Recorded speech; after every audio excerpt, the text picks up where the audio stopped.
कल यानी 1 नवंबर से छत्तीसगढ़ में राज्योत्सव की शुरुआत होने जा रही है। राज्योत्सव के साथ ही आदिवासी नृत्य महोत्सव का आगाज भी इसी मंच में किया जाएगा। आज हम इसी पे बात करेंगे।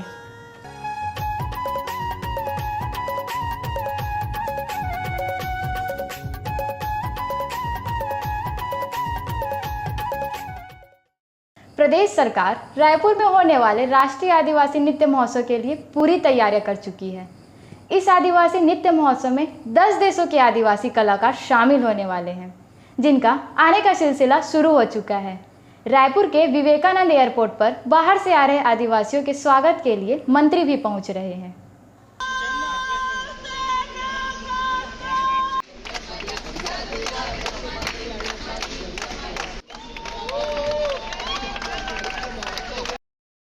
आज हम छत्तीसगढ़ के आदिवासियों के बारे में बात करेंगे।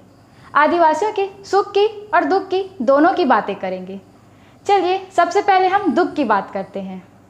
छत्तीसगढ़ में चुनाव नज़दीक आते ही आदिवासियों के हितों की बात शुरू तो हो जाती है और सभी पार्टियां आदिवासियों के हितों को ध्यान रखते हुए भी चुनावी घोषणा कर देते हैं, लेकिन चुनाव नतीजे आते ही सब अपने वादे भूल जाते हैं। इसी का नतीजा है कि आज भी प्रदेश के आदिवासियों को अपने अधिकारों के लिए लड़ना पड़ रहा है, आंदोलन करना पड़ रहा है और कई बार ऐसे हालात भी बन रहे हैं कि आंदोलन में कई आदिवासियों की जान भी चली गई है।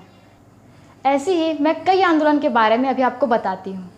13 अक्टूबर 2021 की बात है, जब बस्तर के आदिवासी 300 किलोमीटर पैदल चलकर अपनी बात को सरकार के सामने रखने के लिए रायपुर पहुंचे थे।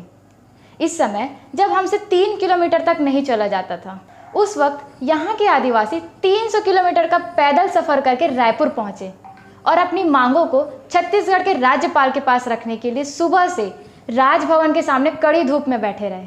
और जब राजभवन से आदेश आया, तब सभी लोग जाकर प्रदेश के राज्यपाल के पास अपनी मांग रखे और उनकी मांग थी, राज्य सरकार ने साल 2008 में ग्राम पंचायत को नगर पंचायत का दर्जा दिया था। इसके बाद से यहाँ के रहने वाले आदिवासी नाराज थे। क्यों? क्योंकि लगातार इस आदेश को वापस लेने की मांग राज्य सरकार से कर रहे थे।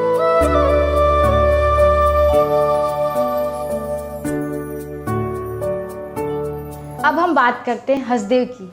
हसदेव क्या है, इस पर बात करना बहुत ही ज़रूरी है। हसदेव यह जंगल छत्तीसगढ़ के उत्तरी कोरबा, दक्षिणी सरगुजा और सूरजपुर जिले के बीच में स्थित है। लगभग 1,70,000 हेक्टेयर में फैला यह जंगल अपनी जैव विविधता के लिए जाना जाता है। Wild life institute of India की साल 2021 की रिपोर्ट के मुताबिक हसदेव अरण्य गोंड, लोहार और उरांव जैसी आदिवासी जातियों के 10,000 लोगों का घर है। पिछले 10 सालों में हसदेव के अलग अलग इलाकों में जंगल काटने का विरोध चल रहा है। कई स्थानीय संगठनों ने जंगल बचाने के लिए संघर्ष किया है और आज भी कर रहे हैं। विरोध के बावजूद कोल ब्लॉक का आवंटन कर दिए जाने की वजह से स्थानीय लोग और परेशान हो गए। आदिवासियों को अपने घर और ज़मीन गंवाने का डर है। वहीं हजारों परिवारों अपने विस्थापन को लेकर चिंतित है और आज यही वजह है कि पिछले कई महीनों से यहाँ के आदिवासी जंगल में पेड़ के नीचे बैठकर हसदेव को कटते जंगल को बचाने के लिए प्रदर्शन कर रहे हैं।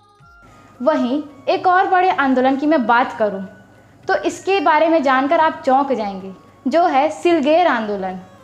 सिलगेर आंदोलन के बारे में कुछ लोगों ने सुना होगा, लेकिन जो लोग नहीं सुने हैं उनको मैं बता दूं कि सिलगेर आंदोलन की शुरुआत 11 मई 2021 को हुई थी और 17 मई को 4 ग्रामीणों की फोर्स की गोली लगने से मौत हो गई और एक गर्भवती महिला की भगदड़ में भी मौत हो गई। सिलगेर के इस आंदोलन में कुछ 5 लोगों की जान गई, लेकिन अभी तक यह आंदोलन बिना रुके निरंतर चल रहा है और सरकार इस ओर कोई ध्यान नहीं दे रही है, जिसके कारण से इतने लंबे समय के आंदोलन के बाद भी इन आदिवासियों को न्याय नहीं मिल पाया है। वहीं हाल ही में आदिवासियों को मिलने वाले आरक्षण कटौती भी कर दी गई है। बता दें कि 2012 में राज्य सरकार ने आरक्षण के अनुपात में बदलाव किया था। इसके अनुसूचित जनजाति वर्ग का आरक्षण 20% से बढ़कर 32% कर दी गई। वहीं अनुसूचित जाति का आरक्षण 16% से घटाकर 12% कर दी गई, जो कि अब फिर से अनुसूचित जनजाति वर्ग का आरक्षण पहले जितना ही कर दी गई है। छत्तीसगढ़ में रहने वाले आदिवासी आज भी जल, जंगल, जमीन के लिए लड़ रहे हैं। आज भी प्रदेश में नक्सलवाद कम होने का नाम ही नहीं ले रहा है। आज भी हमारे इस प्रदेश में कई ऐसी खबरें आती है जो आदिवासी भाइयों को मुखबिरी के शक में नक्सलियों ने मौत के घाट उतार दिया है। मैं अपने नज़रिए से देखूं तो मुझे लगता है कि छत्तीसगढ़ बनने के बाद आज हमारे प्रदेश में छत्तीसगढ़ आदिवासियों को कोई भी न्याय नहीं मिल पाया है। आज उनकी जंगल, ज़मीन निहत्थे आदिवासियों से छीना जा रहा है। सरकार को स्थानीय आदिवासियों के हित के बारे में सोचना होगा। वहीं आपको इससे हटकर एक सुखद तस्वीर भी दिखाना चाहूँगी मैं। छत्तीसगढ़ में तीसरी बार आदिवासी नृत्य महोत्सव होने जा रहा है, जो छत्तीसगढ़ के इस सरकार के लिए एक बड़ी उपलब्धि है। पूरे विश्व में कहीं भी आदिवासी कला संस्कृति को संजोने का काम नहीं किया जा रहा है और छत्तीसगढ़ में भी ये पहली पहल है। जो कार्य पूरे विश्व में नहीं किया गया वह छत्तीसगढ़ में किया जा रहा है। दूसरे देश के लोग भी आकर यहाँ छत्तीसगढ़िया सबले बढ़िया बोल कर जा रहे हैं और यही वजह है कि इस बात की चर्चा छत्तीसगढ़ के बाहर दिल्ली और विदेशों तक में भी हो रही है। छत्तीसगढ़ सरकार की इस पहल की जितनी भी तारीफ की जाए शायद कम ही होगी, जो आदिवासी कला संस्कृति को संजोने का कार्य कर रही है। लेकिन सरकार को आदिवासियों के हितों को ध्यान में रखना बहुत ही ज़रूरी है। छत्तीसगढ़ सरकार के द्वारा आदिवासियों के हितों के लिए चलाई गई योजनाओं के बारे में आपकी क्या राय है, हमें कमेंट करके ज़रूर बताइए। और मेरी ये रिपोर्ट, मेरा ये पूरा वीडियो आपको कैसा लगा ये भी आप कमेंट करके ज़रूर बताइएगा। धन्यवाद। शुक्रिया।